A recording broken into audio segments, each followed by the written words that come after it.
Mary Callahan had always loved the smell of paper. She was 63 when her fingers first trembled while folding a letter. She thought it was arthritis. But the doctor said otherwise. "It's stage 3, he said gently, pointing to the scan. "We'll fight it, Mary.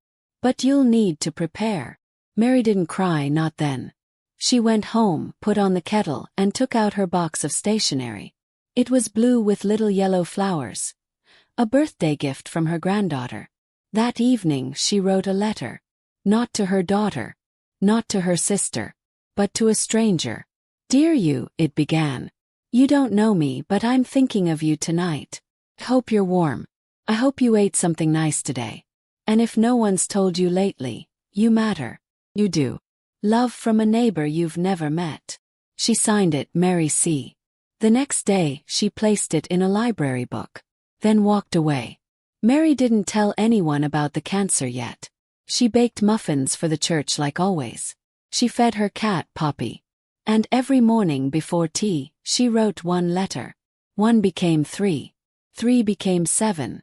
She left them in cafes, slipped them into coat pockets at Goodwill, tucked them inside bus stop benches.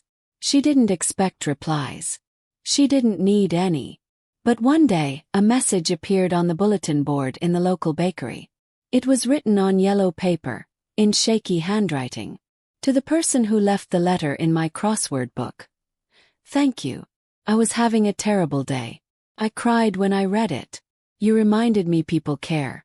I will pass it on." Mary smiled for the first time in days. That night she wrote 10 more. By month 2 the treatment started. Chemo was cruel. Mary lost her hair, her appetite, and sometimes, for a moment, her hope. But she never stopped writing. Her daughter, Elaine, came to visit and found the kitchen table covered in envelopes. "Mom, what are these?" Mary just smiled, tying the letters with a pale ribbon. "Kindness. I'm mailing out kindness." Elaine helped her from then on. She bought stamps, picked up fresh pens, and joined in once a week, to write a letter of her own. "Dear friend, I don't know your story, but I bet it's worth telling. Don't give up. You're someone's reason to smile."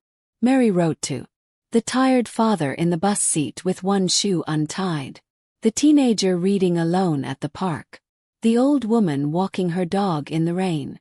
Sometimes she simply described the sunrise she saw. Sometimes she included a pressed flower. Once she tucked in $5 with a note, "Coffee's on me today."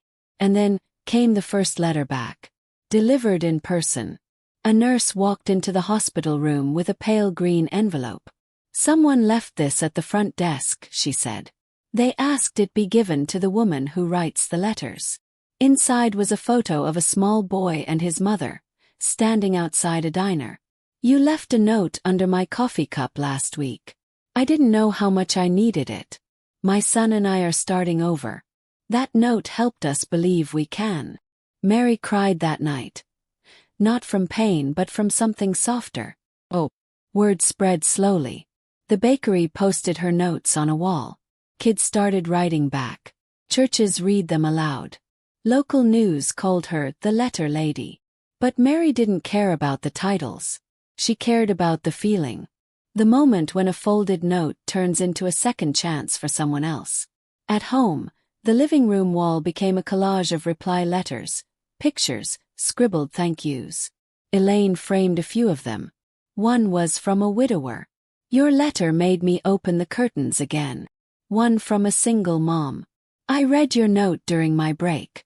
I haven't smiled like that in months." One from a teenage boy. "I was planning to run away. Then I found your letter." Even on the hardest days, when she couldn't hold a spoon, Mary asked Elaine to write for her. "Just one today, please." And so Elaine became her hands, while Mary dictated soft messages about light and rain, and how good it feels to be remembered. That Christmas, over 200 letters went out. One said simply, "I'm still here. And so are you. Let's hold on a little longer." In early spring, Mary's condition worsened. Hospice came. The envelopes stopped piling up. But the letters kept arriving. Elaine read them aloud to her mother, one by one. You don't know me, but your letter saved my life. I read your note to my students every week. I left your letter in a library book like you did. Paying it forward. On her final morning, Mary asked Elaine to write down one last message. She spoke slowly, her voice soft but steady. Dear whoever you are, I want you to know something. You were never alone. Even on your worst day. Even when no one called. Even when it felt like the world forgot you. Someone out there, me, was rooting for you. And others will too. Pass it on. With love always. Mary. At her memorial, hundreds of strangers attended. They brought letters. Some were yellowed. Some were stained. Some were read aloud through tears. The local library started a new tradition. Letters of Light. A shelf of anonymous kind notes for readers to take or leave. Elaine still writes one letter a week. On the envelope she writes, "A little love from Mary."